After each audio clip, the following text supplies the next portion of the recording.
অধীনেই যেন পত্রিকাটি চালু করে দিয়ে বাকি যে সমস্যা রয়েছে এই ধরনের আঘাত আর যেন না আসে। ধন্যবাদ প্রতিবাদে আমরা ময়মনসিংহ থেকে সর্বস্তরের সাংবাদিকবৃন্দ, নাগরিকবৃন্দ, সচেতন মানুষজন কিন্তু আজকে এখানে আমরা দাঁড়িয়েছি, সমবেত হয়েছি। তো আমি কথা বাড়াবো না, শুধু সংক্ষেপে দুটি কথা বলবো। এই পত্রিকাটির প্রতিষ্ঠাতা বাংলাদেশের একজন সিনিয়র সাংবাদিক শফিক রেহমান। এটি প্রতিষ্ঠা লগ্নের পর থেকে একটি সংকট হয়েছিল। সেই সংকটের সময় তিনি একটি শিল্প গ্রুপের সহায়তা নিয়েছিলেন এবং সেই শিল্প গ্রুপের হাতে এই পত্রিকাটি তিনি হস্তান্তর করেন, বিক্রি করে দেন।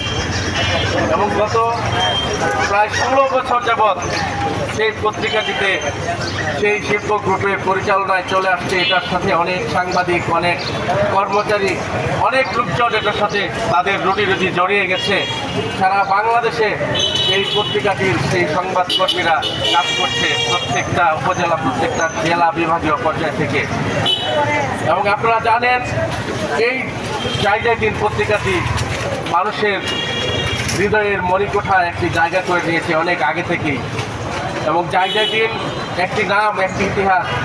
আজকে একটি সামান্য অজুহাতে, একটি অভিযোগের প্রেক্ষিতে শফিক রেহমান সাহেব অভিযোগ করেছেন। এই কারণে ঢাকার জেলা প্রশাসক এটার ডিক্লারেশন বাতিল করেছেন। কেন? শফিক রেহমান সাহেব তো এটা বিক্রি করে গেছেন।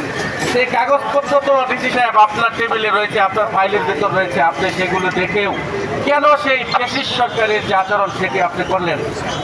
আজকের এই মানববন্ধন থেকে বলবো, আমরা সাংবাদিকরা ঐক্যবদ্ধ রয়েছি। প্রত্যেকটা উপজেলা, প্রত্যেকটা ইউনিয়ন, প্রত্যেকটা জেলা, সারা বাংলাদেশের সাংবাদিকরা আমরা ঐক্যবদ্ধ রয়েছি। গণমাধ্যম বন্ধ করে দেবেন। আপনারা এটা যদি মনে করেন গণমাধ্যম বন্ধ করে আপনারা এই দেশের মানুষের ভালোবাসা পাবেন, এটা কখনো হতে পারে না। অতীতেও হয়নি। অতীতে আমরা দেখেছি বিভিন্ন গণমাধ্যমকে বন্ধ করা হয়েছে, বিভিন্ন কোন অজুহাতে বন্ধ করা হয়েছে। গণমাধ্যম বন্ধ করে গণমাধ্যমের কর্মীদেরকে, সাংবাদিকদেরকে বেকার করা হয়েছে। তাদের আমরা মানবতার জীবনযাপন করতে দেখেছি। আমরা সেই ইতিহাসের পুনরাবৃত্তি চাই না। আমরা চাই এই জায়গা দিন পত্রিকার ডিক্লারেশন ফিরিয়ে দেওয়া হোক।